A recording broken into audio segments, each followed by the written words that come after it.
النهاردة بقى هعرفك ازاي تحمصي اللب السوبر في البيت زي المقلة بالظبط. مش هيبقى ناقص فيها حاجة أبدا أبدا أبدا. نفس الشكل ونفس الطعم ونفس اللون وكل حاجة بالظبط. شايفين عامل ازاي مفرفط كده وايه، ومقل كويس جدا وحاجة سهلة كده وبسيطة ومش هتاخد منك وقت خالص. والسر في مكون واحد بس. هندخل بقى على المقادير بتاعتنا.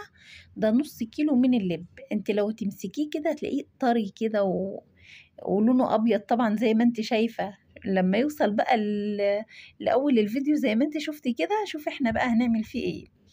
هنجيب ربع كوباية صغيرة من المية، حطيت عليها معلقتين صغيرين مليانين من الملح، ونص عصرة ليمونة، يعني نص ليمونة عصرتها، ومعلقة صغيرة من الخل، ونص معلقة صغيرة من الكركم. بس كده.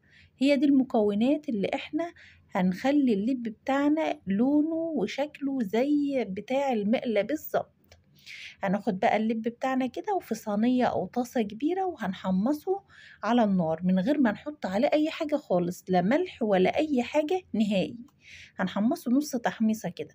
منساش بس يا بنات نصلي على سيدنا محمد ونعمل لايك للفيديو، واللي ما اشتركش معي في القناة يشترك علشان يوصل لكم كل جديد. انا كده بقى حمصته 10 دقايق كده تقريبا، بس النار هادية جدا، يعني العين الكبيرة بس النار هادية جدا، ولازم نقلب فيه كويس. دلوقتي بقى الخلطة بتاعتنا ايه، هنوزعها كده ايه كويس، وهنقلب بقى. يعني انا حطيت نصها كده تقريبا وهقلب، وبعد كده هكمل بقى نص المقادير بتاعتنا او نص الخلطة اللي احنا عاملينها في البولة دي، اللي هي كركم وملح وليمون وخل. صح كده. وايه ربع كوباية المية. هنقلب برضو زي ما انت شايفة. لا في يعني وحدات من اللب كتير كده هتلاقي ما وصلهاش الخلطة اللي احنا عاملينها دي. هنقلب برضو ونرجع نكمل الخلطة بتاعتنا. وهنحمص اللب على نار هادية جدا يا بنات لحد ما يوصل. شوفي يعني هو دلوقتي قرب يستوي وما خدش وقت خالص. يعني في الوقت اللي هو قرب يستوي فيه ده لازم ايديكي تبقى فيه باستمرار تقلبيه كويس جدا علشان ما يتحرقش منك. يعني يمكن في الاول كده كنت تسيبيه شوية تقلبيه كل مثلا دقيقتين ولا حاجة، انما في الوقت ده لا.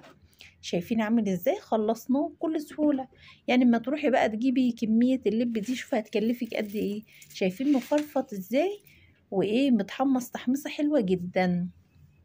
لما تجيبي الكمية دي بقى هيكلفك فلوس كتير. لما تشتري ني بقى كده وتعمليه في البيت يعني هتوفر على نفسك كتير. بس تجيبي نوعية لب كويسة لان اللب ده كان اغلبه فاضي بصراحة. شايفين جماله عامل ازاي وطعمه حلو جدا. جربوه وبألف هنا وشفا للي يجربه.